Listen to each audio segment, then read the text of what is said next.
On this episode of China Uncensored, the U.S. military pivot to Asia.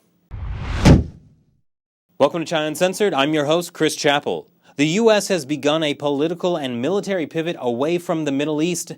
Memories. And towards the Asia-Pacific region. Beautiful scenery, crystal clear water. Sounds like a nice place.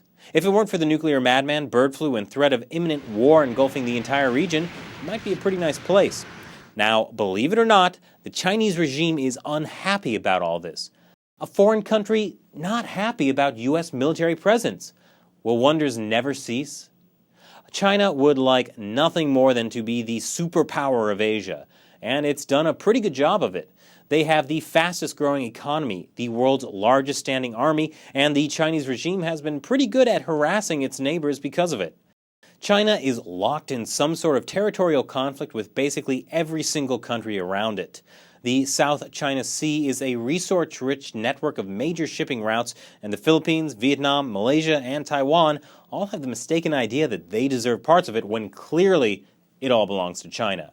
Now, just because the U.S. military comes waltzing through, these tiny little countries think they have rights for some reason.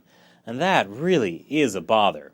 That's why China's Defense Ministry Spokesman Yang Yujun has criticized the U.S. presence for emboldening China's neighbors. I mean, just earlier this month, the Philippines actually had the nerve to arrest Chinese fishermen who were illegally fishing in their waters, and they didn't even accept the bribes they were offered.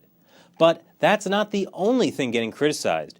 Yang also said military drills between the U.S. and South Korea only serve to make tensions with North Korea worse, while China masses troops along the North Korean border, and it really makes China's threats to retake Taiwan by force just seem so unrealistic. Not to mention it'll probably throw a wrench in the plans to retake the Diaoyu Islands as well. It's like when a schoolyard bully terrorizes a playground, then someone's big brother comes along and spoils all the fun. So what do you think of the U.S. military pivot to the Asia-Pacific? Will it help stabilize the region, or as the Chinese regime puts it, is it just the U.S. meddling in the internal affairs of other countries and imposing its will? Share your thoughts by either commenting below, or you can follow me on Twitter or like China Uncensored on Facebook.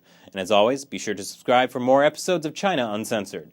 Thanks for watching. I'm Chris Chappell. See you next time.